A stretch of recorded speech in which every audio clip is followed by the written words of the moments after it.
ನಗರದ ಜಿಲ್ಲಾ ಕಾಂಗ್ರೆಸ್ ಕಚೇರಿಯಲ್ಲಿ ಮಂಗಳವಾರ ಜಿಲ್ಲಾ ಯುವ ಕಾಂಗ್ರೆಸ್ ವತಿಯಿಂದ ಆಯೋಜಿಸಿದ್ದ ಜಿಲ್ಲಾ ಕಾರ್ಯಕಾರಿಣಿ ಸಭೆ ನಡೆಯಿತು. ಯುವ ಕಾಂಗ್ರೆಸ್ ರಾಜ್ಯ ಉಪಾಧ್ಯಕ್ಷೆ ಚೈತ್ರ ಹಾಗೂ ಯುವ ಕಾಂಗ್ರೆಸ್ ರಾಷ್ಟ್ರೀಯ ಕಾರ್ಯದರ್ಶಿ ಪುಷ್ಪಲತಾ ಅವರು ಕಾರ್ಯಕರ್ತರಿಗೆ ಸಭೆಯ ಮಹತ್ವ ತಿಳಿಸಿದರು. ಈ ವೇಳೆ ಯುವ ಕಾಂಗ್ರೆಸ್ ಜಿಲ್ಲಾಧ್ಯಕ್ಷ ಶ್ರೀಜಿತ್ ದಂಡಿನಮಕ್ಕಿ ಮಾತನಾಡಿ, ಈ ತಿಂಗಳು ಸಹ ಕಾರ್ಯಕಾರಿಣಿ ಸಭೆ ನಡೆಯಿತು. ಈ ಕಾರ್ಯಕಾರಿಣಿ ಸಭೆಯಲ್ಲಿ ಮೂಲ ಉದ್ದೇಶ ಏನಾಗಿತ್ತು ಅಂದ್ರೆ, ಈ ಸಭೆಯಲ್ಲಿ ನಮ್ಮ ರಾಜ್ಯದ ಜನಪ್ರಿಯ ಮುಖ್ಯಮಂತ್ರಿಗಳಾಗಿರ್ತಕ್ಕಂತಹ ಡಿ.ಕೆ. ಶಿವಕುಮಾರ್ ಅವರು ಏನು ರಾಜೀವ್ ಗಾಂಧಿ ಅವರ ಕನಸು ಯುವ ಭಾರತ ಅಂತ ಏನು ಕನಸು ಕಂಡಿದ್ರು, ಆ ಕನಸನ್ನ ನನಸು ಮಾಡ್ಲಿಕ್ಕೋಸ್ಕರ ಏನು ಯೋಜನೆಯನ್ನು ಜಾರಿ ತಂದಿದ್ದಾರೆ ಭಾರತ್ ಜೋಡೋ ಯುವಕ ಸಂಘ.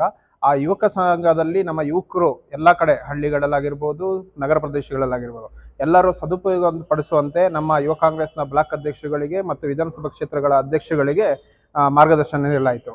ಈಗ ಹಳ್ಳಿಗಳಲ್ಲಿ ಏನು ಮಿನಿಮಮ್ ಒಂದು ಗ್ರಾಮ ಪಂಚಾಯತಿಗೆ 100 ಜನ ಸದಸ್ಯರನ್ನು ಮಾಡಬೇಕು ಅಂತ ಏನಿದೆ, ಅದ್ರ ಬಗ್ಗೆ ಎಲ್ಲ ಗೈಡ್ಲೈನ್ಸ್ ಮಾಡಿ ಅಲ್ಲಿನ ಅಧಿಕಾರಿಗಳ ಜೊತೆಗೆ ಸಹಕಾರ ನೀಡುವಂತೆ ಎಲ್ಲರಿಗೂ ಸಹ ಮಾರ್ಗದರ್ಶನದ ಜೊತೆಗೆ ಸೂಚನೆಯನ್ನು ಸಹ ನೀಡಲಾಯಿತು.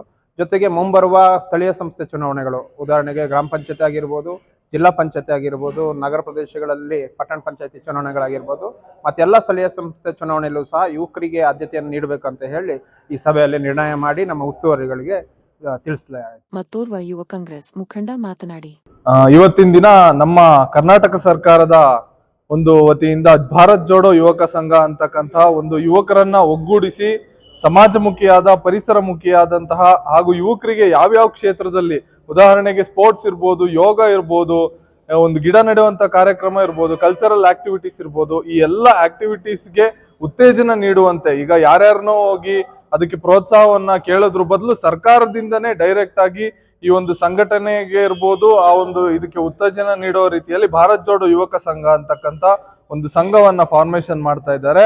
ಅದ್ರ ಕುರಿತಾಗಿ ಪ್ರತಿಯೊಂದು ಗ್ರಾಮ ಪಂಚಾಯತಿ ಮಟ್ಟದಲ್ಲಿ, ಪ್ರತಿಯೊಂದು ಜಿಲ್ಲಾ ಪುರಸಭೆ ಇರ್ಬೋದು, ನಗರಸಭೆ, ಪಟ್ಟಣ ಪಂಚಾಯತಿ, ಪಾಲಿಕೆಗಳ ಒಂದು ಅಂಡರ್ ಅಲ್ಲಿ ಭಾರತ್ ಜೋಡೋ ಯುವಕ ಸಂಘ ಅಂತಕ್ಕಂಥ ಸಂಘಗಳನ್ನ ಸ್ಥಾಪಿಸುವುದರ ಮೂಲಕ ಈ ಎಲ್ಲ ಆಕ್ಟಿವಿಟೀಸ್ ಗಳಿಗೆ ಅವರು ಪ್ರೋತ್ಸಾಹವನ್ನ ನೀಡ್ತಾ ಇದ್ದಾರೆ.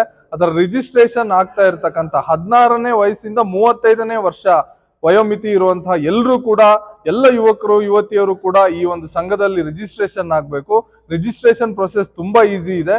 ನಿಮ್ಮ ಒಂದು ಗ್ರಾಮ ಪಂಚಾಯತಿ ಕಚೇರಿ ಅಥವಾ ಪಟ್ಟಣ ಪಂಚಾಯತಿ, ನಗರಸಭೆ, ಪುರಸಭೆಗಳ ಕಚೇರಿಯಲ್ಲಿ ಇರ್ತಕ್ಕಂಥ ಇದರ ಮಾಹಿತಿಯನ್ನ ಪಡೆದು ರಿಜಿಸ್ಟರ್ ಆಗಬೇಕು ಎಂದು ಈ ಮೂಲಕ ಕೇಳ್ಕೊಂಡು